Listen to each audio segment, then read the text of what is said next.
Bismillahirrahmanirrahim. Assalamualaikum warahmatullahi wabarakatuh.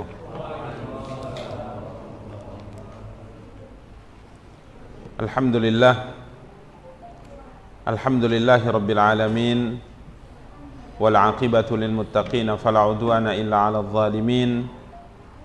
Asyhadu an la ilaha illallah wahdahu la syarika lah, wa ashhadu anna Muhammadan abduhu wa rasuluh, salawatu rabbi wa salamuhu alaihi wa ala alihi wa ashabihi wa man ihtada bihadyihi wa istanna bisunnatihi ila yaumiddin wa sallama tasliman katsira, amma ba'du. Ikhwani wa akhawati kaum muslimin, kaum muslimat, rahimani wa rahimakumullahu jami'a. Alhamdulillah, puji dan syukur senantiasa kita ucapkan untuk Allah subhanahu wa ta'ala atas nikmat dan karunia yang diberikan oleh Allah subhanahu wa ta'ala untuk kita semua. Salawat beserta salam semoga senantiasa dilimpahkan oleh Allah untuk junjungan dan panutan kita, Nabi Allah yang mulia Muhammad sallallahu alaihi wasallam. Ikhwani wa akhawati kaum muslimin, kaum muslimat, rahimani wa rahimakumullahu jami'a. Biidznillah, pada kesempatan yang berbahagia kali ini kita akan kembali melanjutkan pembahasan kita, mencoba untuk membaca dan menjelaskan kitab Riyadhus Shalihin karya Imam Abu Zakaria Yahya bin Sharaf An-Nawawi rahimahullahu ta'ala. Yang pada pertemuan yang lalu, alhamdulillah, kita telah mulai membaca bab ke-36 dari kitab Riyadhus Shalihin ini,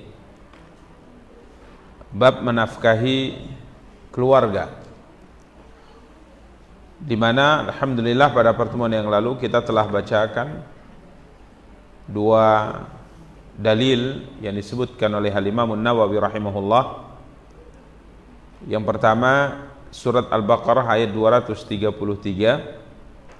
kemudian yang kedua surat At-Talaq ayat ke-7, di mana pada surat Al-Baqarah ayat 233 yang disebutkan oleh beliau rahimahullah menjelaskan tentang kewajiban bagi seorang suami, kewajiban bagi seorang ayah untuk menanggung nafkah dan pakaian mereka dengan cara yang ma'ruf,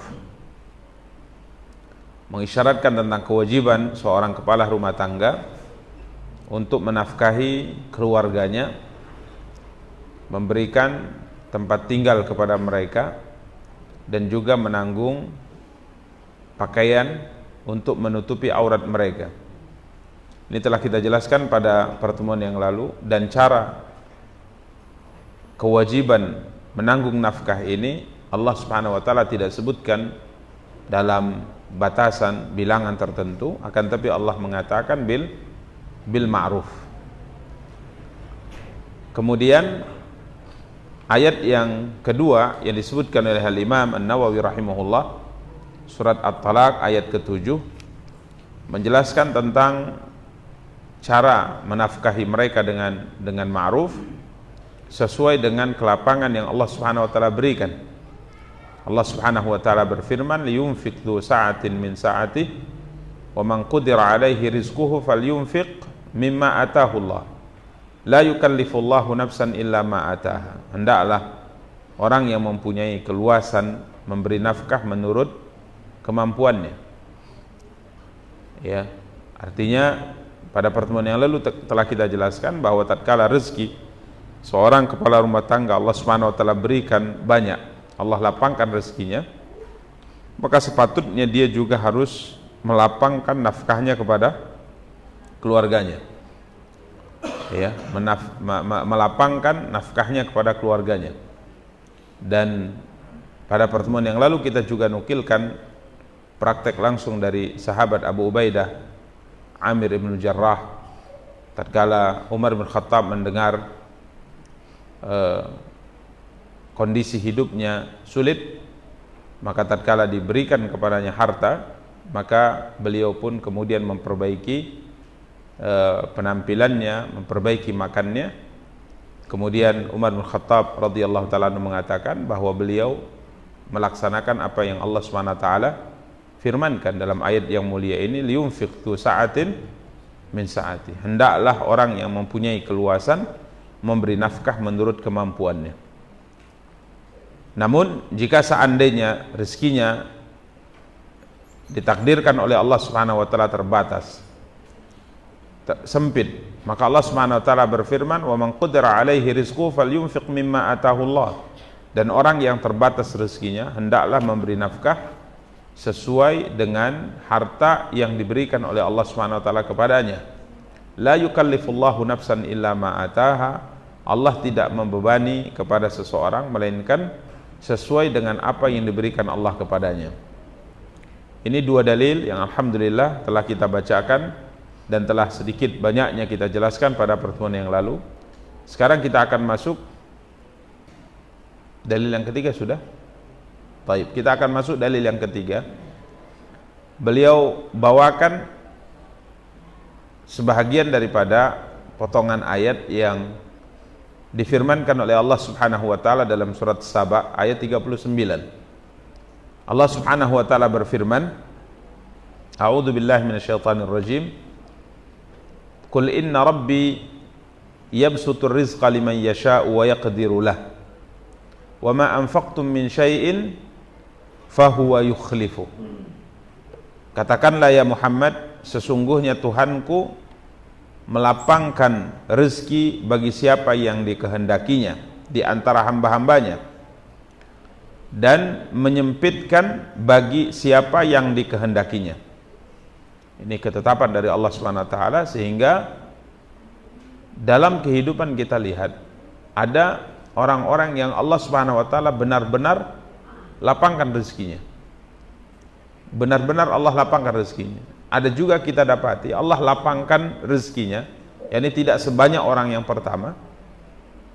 Kemudian kita juga dapati dalam kehidupan ada orang yang benar-benar rezekinya disempitkan oleh Allah Subhanahu wa taala, benar-benar disempitkan oleh Allah Subhanahu wa taala.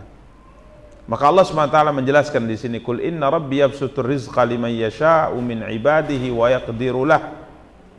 Ya, ini semua sesuai dengan kehendak dan ketetapan yang Allah Subhanahu wa taala tetapkan. Ada yang dilapangkan rezekinya dan ada yang disempitkan rezekinya sesuai dengan kehendak yang dikehendaki olehnya Subhanahu wa taala.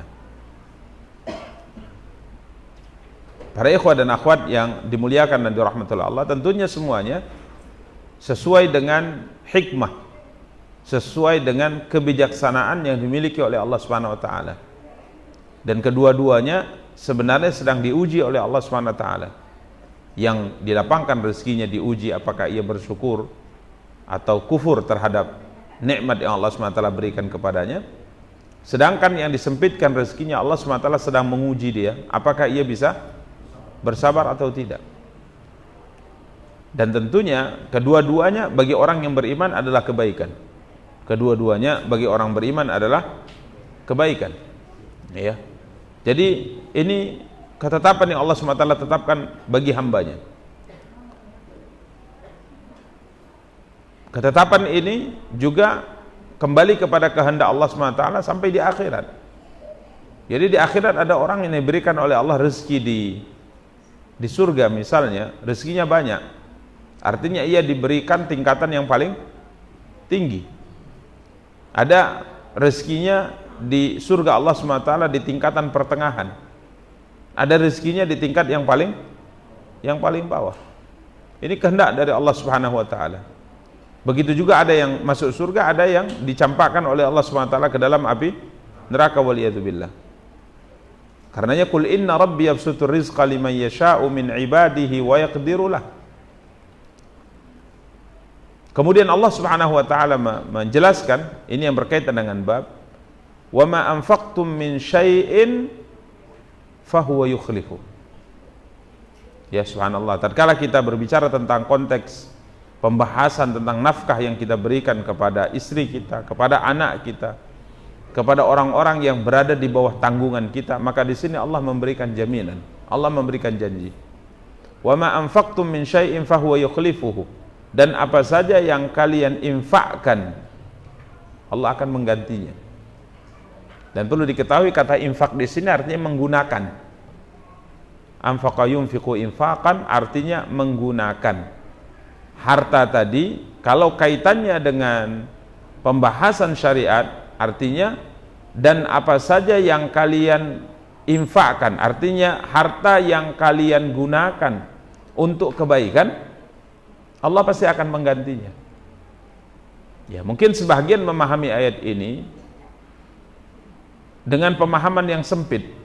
Jadi yang dimaksudkan adalah dan apa saja yang kalian infakkan dari harta yang Allah berikan kepadamu,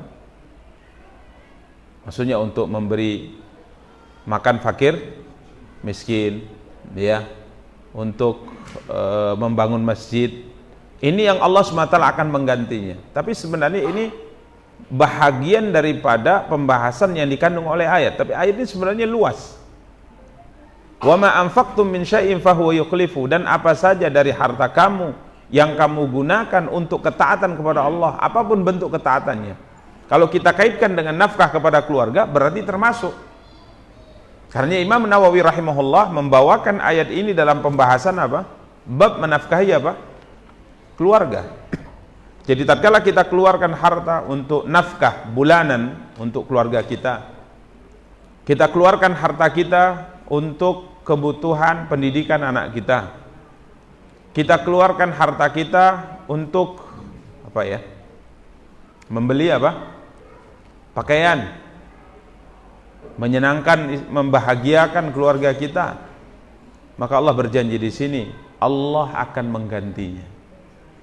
Jadi bukan hanya infak, memberi makan kepada fakir miskin yang Allah berjanji untuk menggantinya, bahkan melebihkannya. Maka semua harta yang kita gunakan untuk menafkahi keluarga kita, memenuhi kebutuhan hajat mereka, semuanya akan diganti oleh Allah Subhanahu wa taala.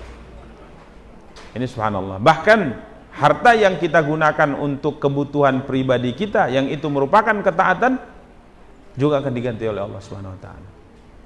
Karena kata anfaqtum di sini adalah menggunakan harta pada kebaikan. Makanya para ikhwah dan akhwat yang dimuliakan dan dirahmati Allah, banyak di antara kita berpikir bahwa harta yang kita infakkan di masjid, harta yang kita berikan kepada seorang fakir atau miskin, harta yang kita gunakan untuk menyantuni anak yatim, harta yang kita gunakan untuk kurban, itu yang nanti akan kita bawa di akhirat.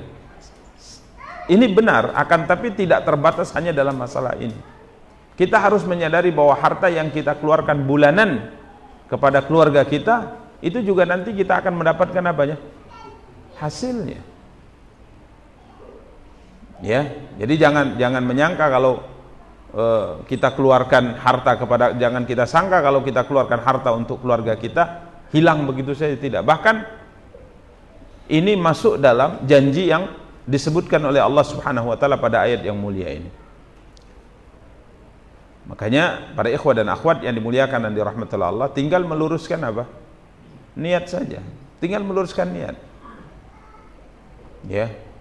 Karena kita kadang-kadang membahagiakan fakir dan miskin semangat, tapi membahagiakan keluarga kurang semangat. Ya.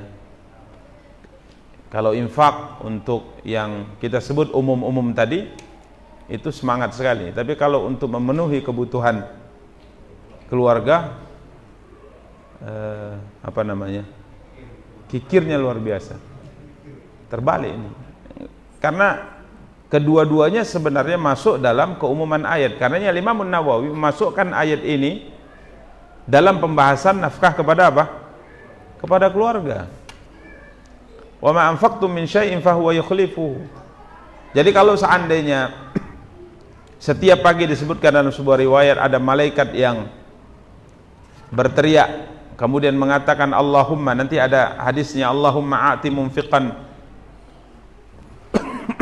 Allahumma a'ti munfiqan khalafa, sedangkan yang lainnya mengatakan Allahumma a'ti mumsikan talafa. Hadis nomor 301. Tidak ada hari di mana para hamba memasuki waktu pagi di hari itu melainkan ada dua malaikat yang turun. Salah satunya berkata, ya Allah, berikanlah ganti kepada orang yang berinfak. Sedangkan yang lainnya berkata, ya Allah, berikanlah kehancuran kepada orang yang menahan hartanya, yang tak mau berinfak. Kata infak di sini bukan sekedar infak di masjid, bukan sekedar infak untuk bangun masjid, bukan sekedar infak kepada fakir miskin, tapi menggunakan harta untuk kebaikan. Termasuklah tadi harta yang kita gunakan untuk apa? Menafkahi keluarga. Ini yang kadang-kadang terluput dari pikiran kita, sehingga kadang ya banyak kita, nasallallahu alaihi, kalau untuk infak-infak yang kita pahami sekarang itu tidak hitung-hitung infaknya, semangatnya luar biasa. Tapi kalau untuk keluarga, bakhilnya luar biasa. Bahkan kemarin kita katakan, jangankan dermawan kepada orang lain, dermawan kepada diri juga tidak ada. Jadi kepada diri pun terlalu apa? Terlalu perhitungan. Ya, kepada diri terlalu perhitungan. Sehingga sebagian ulama yang tatkala menjelaskan ayat ini secara teori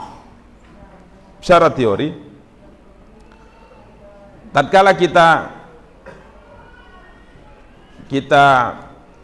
lihat bagaimana perbedaan dalam pemasukan yang Allah takdirkan pada seseorang. Ada yang Allah lapangkan sekali, ada yang Allah lapangkan sedang, ada yang Allah sempitkan. Tapi semuanya diajak untuk berinfak. Semuanya diajak untuk berinfak. Ya, tetap kondisinya apapun ceritanya tetap diajak untuk apa? Berinfak. Wa ma anfaqtum min syai'in fahuwa yukhlifu, kata Allah. Ya.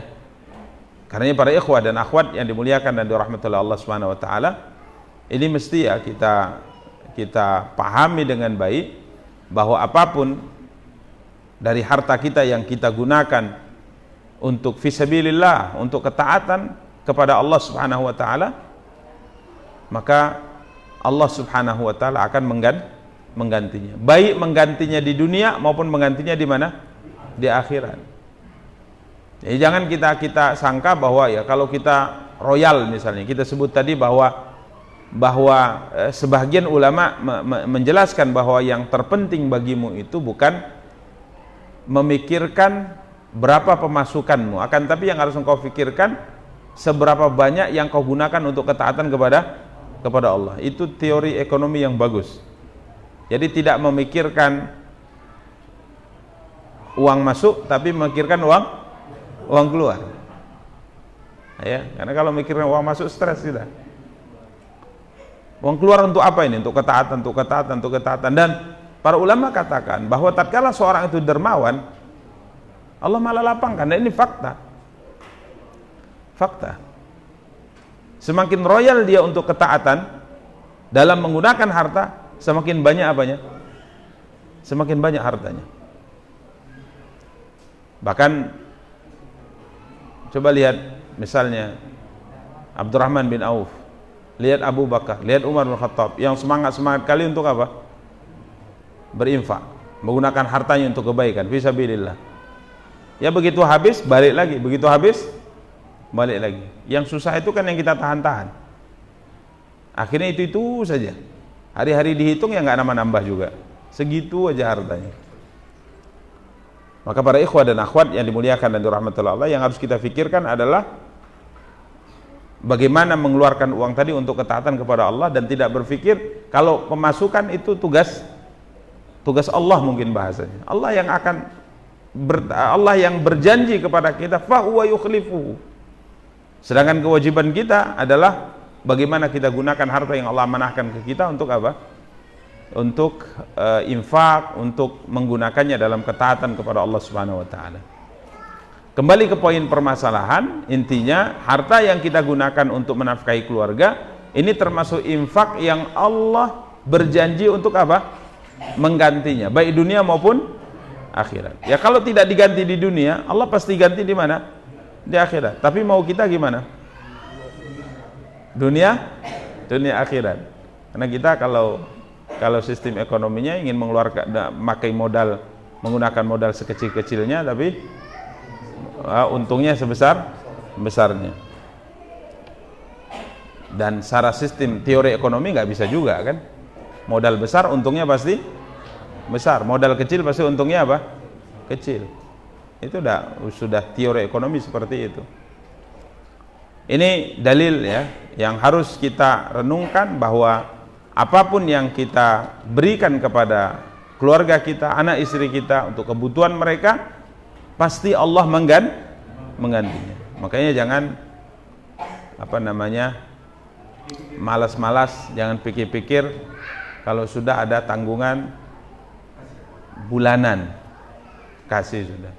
Kalau sudah tiba bayar uang sekolah, bayar. Itu bahagian daripada infak yang Allah pasti menggantinya, baik dunia maupun akhirat.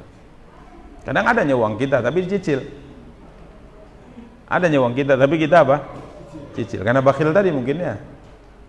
Ya, Nabi dalam sebagian tafsir para ulama tatkala mentafsirkan ayat ini, beliau menukilkan sebuah athar, walaupun athar ini masih diperselisihkan para ulama kesahihannya, dinukilkan dari Nabi SAW bahwa akan datang satu zaman di mana manusia itu bakhil, sehingga orang yang punya harta itu seperti menggigit jarinya untuk tidak berinfak, untuk tidak menggunakan hartanya kepada kebaikan, takut sekali, bakhil sekali.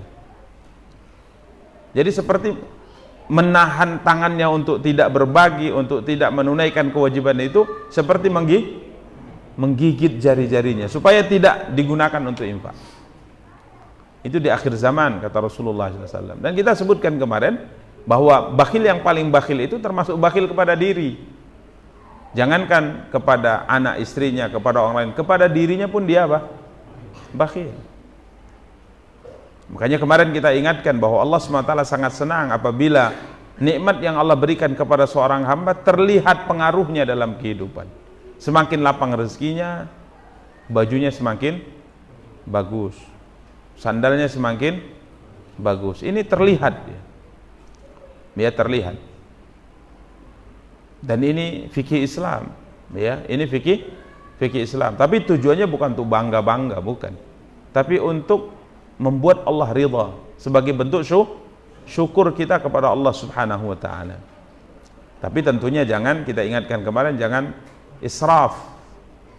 Jangan berlebihan, karena Allah Subhanahu wa taala tidak menyukai orang-orang yang berlebihan. Allah berfirman, "Kulu washrabu wala tusrifu." Makan dan minumlah kalian sesuai dengan rezeki yang Allah berikan kepada kalian, dan janganlah kalian itu apa?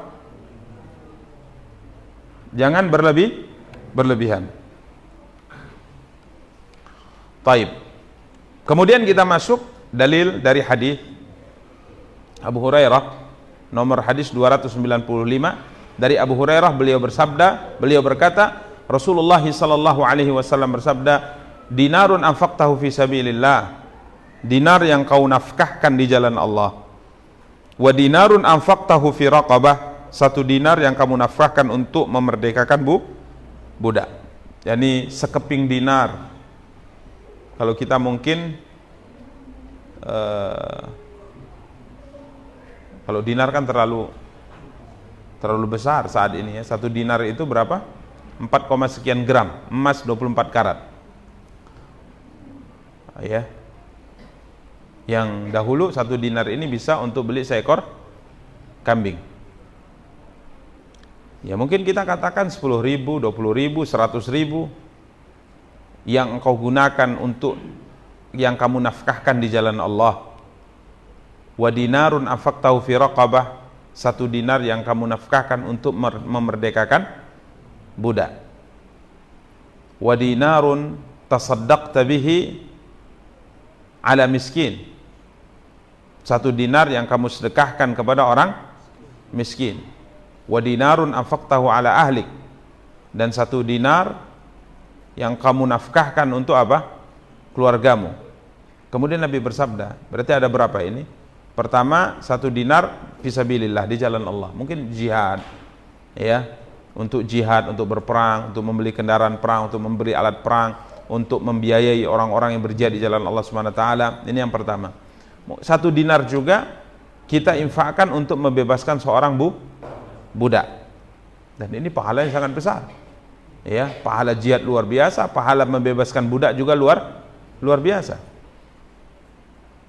Orang yang membebaskan budak muslim itu, maka seberapa besar anggota tubuh budak muslim yang dimerdekakan dari dunia perbudakan, maka sebesar itu pula anggota tubuhnya dibebaskan dari api neraka.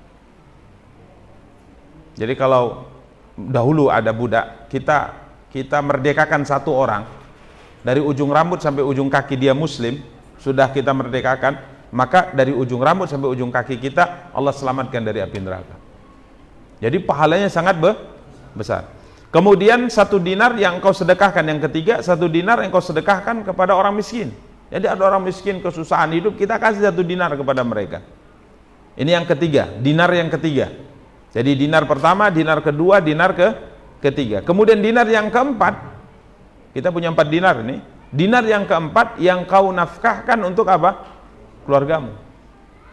Kamu berikan kepada istri untuk kebutuhan hidupnya, kamu bayarkan kebutuhan untuk anakmu, kamu belikan pakaian untuk menutup aurat mereka.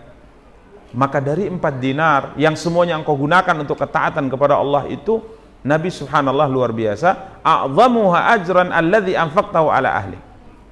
Yang paling besar pahalanya adalah 1 dinar yang kamu nafkahkan untuk siapa? Keluargamu. Coba lihat. Oh, ini jadi semangat kita ya, ngasih siapa? Ngasih istri kita. Yaitu kadang-kadang kita menyangka yang besar itu ya yang di sana, yang di sini. Padahal yang nilai pahala yang besar itu yang kita apa? Hanya saja tinggal luruskan niat saja. Maka sebagian para ulama mengatakan mengeluarkan 1 dinar untuk jihad itu hukumnya sunnah. Hukum asalnya sunnah. Mengeluarkan 1 dinar untuk membebaskan budak, hukum asalnya apa? Sunnah. Memberi makan pada fakir miskin, hukum asalnya sunnah. Tapi menafkahi keluarga wajib. Maka lebih besar pahala yang wajib. Cuman kadang-kadang terluput niat kita, sehingga kadang-kadang yang untuk sana itu semangatnya luar biasa, yang untuk keluarga itu dia. Ya, ini para ikhwah dan akhwat yang dimuliakan dan dirahmati oleh Allah Subhanahu wa taala. Tapi kalau dilapangkan rezekinya semuanya ditutupi, ini luar biasa. Ya, semuanya dia bersedekah, dia berinfak di semua pintu-pintu kebaikan, di semua jalan-jalan kebaikan, ini luar biasa. Ini dalil yang sangat luar biasa terkait dengan menafkahi apa? Keluarga. Jadi tidak ada yang sia-sia. Dari semenjak kita menikah sampai hari ini, sampai nanti hari kiamat, kalau nafkah itu terus kita berikan, itu dicatat pahalanya. Dicatat apa? Pahalanya. Kemudian nomor hadis 296 dari Abu Abdullah yang dipanggil juga dengan nama Abu Abdurrahman Thauban bin siapa ini? Buddud. Hah? Buddud. Ini enggak tahu saya ininya.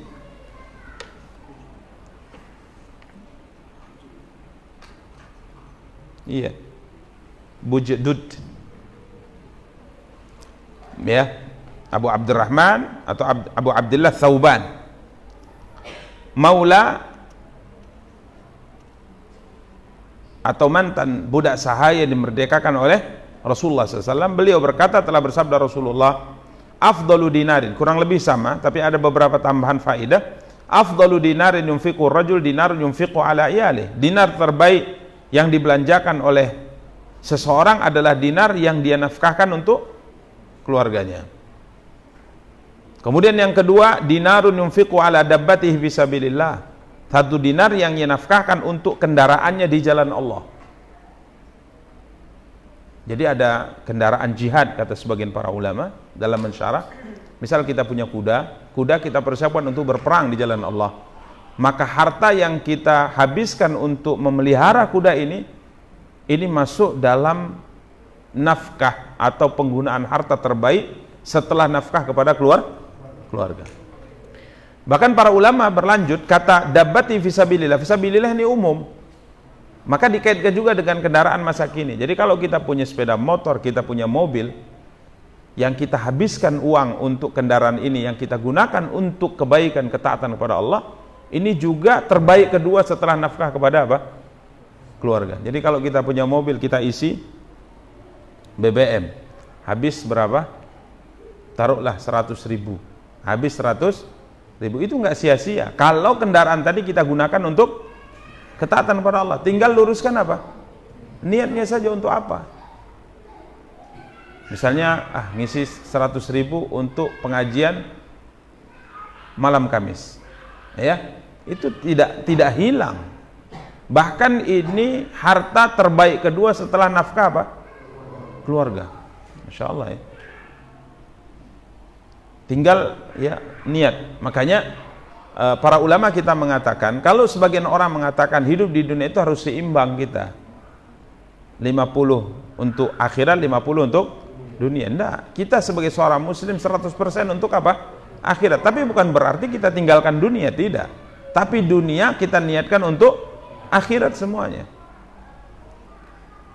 Jadi harta yang kita gunakan, misalnya servis mobil, servis sepeda motor, servis sepeda yang kita gunakan untuk kendaraan ketaatan kepada Allah Subhanahu wa taala, mengantar anak sekolah dan itu kewajiban, menjemputnya itu kewajiban, menggunakannya untuk pengajian, menggunakannya untuk mengantar orang yang butuh untuk diantar, membahagiakan anak dan istri, hatta mungkin jalan-jalan, semuanya masuk dalam harta yang kita gunakan terbaik kedua setelah harta apa?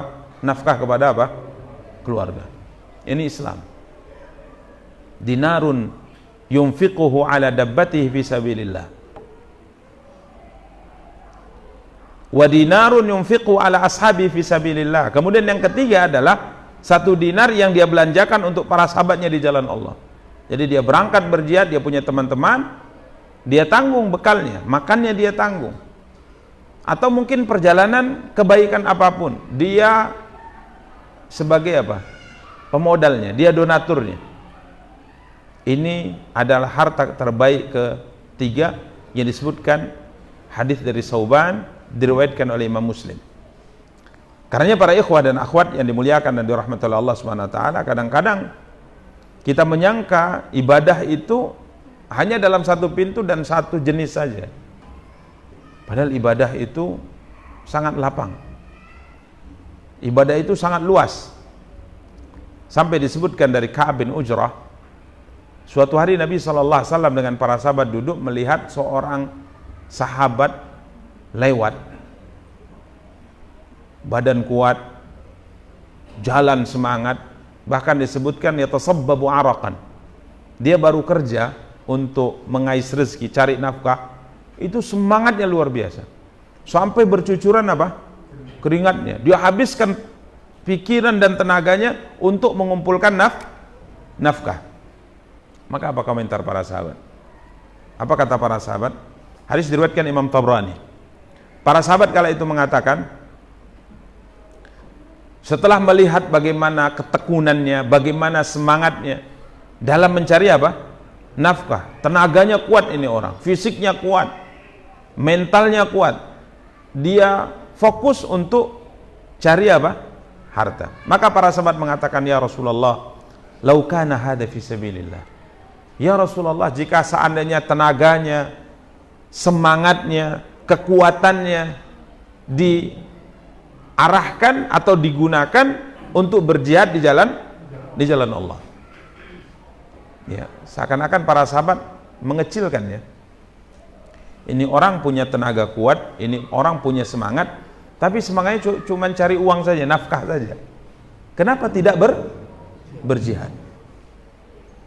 Kenapa tidak berjihad? Ini kan kadang-kadang pikiran kita juga gitu. Pikiran kita juga. Maka Nabi SAW bersabda, in kana kharaja yas'a ala waladihi sigharan fahu fi sabilillah.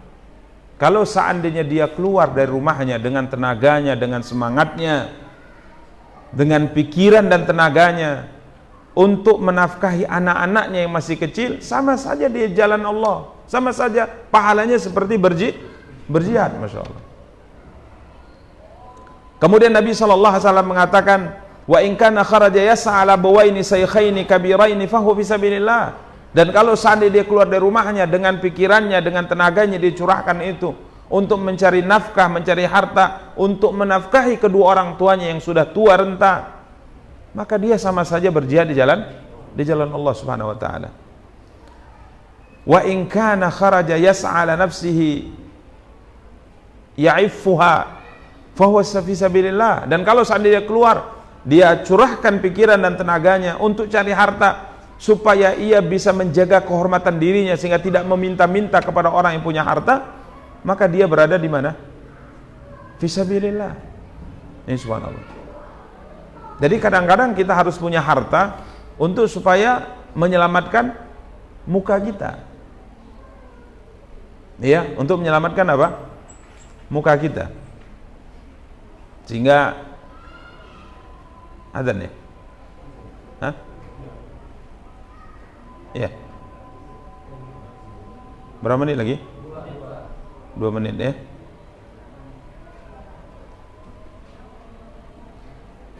Sehingga ada sebahagian pesan yang disebutkan oleh Al-Imam Ibnul Jauzi. Beliau mengatakan tidak ada di dunia ini sesuatu yang lebih bermanfaat bagi para ulama selain mengumpulkan harta agar tidak bergantung kepada orang lain. Nah, ini karena memang beliau panjang lebar pesankan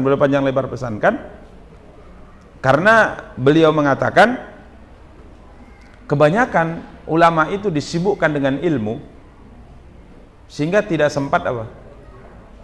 Kerja. Sehingga mereka membutuhkan sesuatu karena mereka masih hidup di dunia, membutuhkan sesuatu untuk memenuhi apa? Hajat kebutuhannya. Dan jarang yang sabar.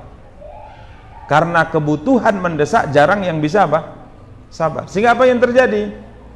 Yang terjadi akhirnya merusak kehormatannya. Ya, akhirnya butuh kepada bantuan. Akhirnya jatuh ke meminta-minta.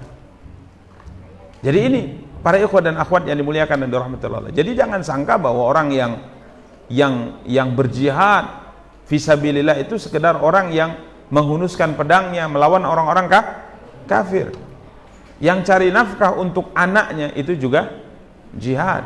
Yang mencari nafkah untuk menutupi kebutuhan orang tuanya itu jihad. Bahkan mencari nafkah untuk menjaga kehormatan dirinya juga bagian daripada jihad. Tapi kata Rasulullah, wa in kana kharaja yas'a riya'an wa mufakharatan fahuwa fi sabili syaitan. Tapi ingat kata Rasulullah, kalau seorang itu mencurahkan pikiran tenaganya ya untuk untuk mencari sesuatu, nafkah atau harta, ya, mencari nafkah harta hanya untuk mufakharah, dalam rangka untuk pamer, dalam rangka untuk berbangga diri. Jadi dia cari harta supaya jadi orang punya harta, nanti orang akan menghormati dia berbangga-bangga dengan harta yang dia punya ini dan punya ini, untuk sekedar mufakharah waria, sekedar untuk berbangga-bangga, sekedar untuk pamer di kalangan manusia, maka dia keluar bukan fisabilillah tapi fisabilis syaitan. Fisabilis syaitan, dia berada di jalan siapa? Syaitan. Maka tinggal luruskan niat saja. Ya, tinggal luruskan apa? Niat. Kita beraktivitas mencari nafkah tujuannya adalah untuk ketaatan kepada Allah Subhanahu wa taala. Demikian para ikhwah dan akhwat yang dimuliakan dan dirahmati oleh Allah Subhanahu wa taala yang dapat kita sampaikan. Insyaallah pada pertemuan akan datang kita akan lanjutkan. Kita tutup dengan doa kafaratul majlis. Subhanakallahumma bihamdika asyhadu an la ilaha illa anta astaghfiruka wa atubu ilaik. Wassalamualaikum warahmatullahi wabarakatuh.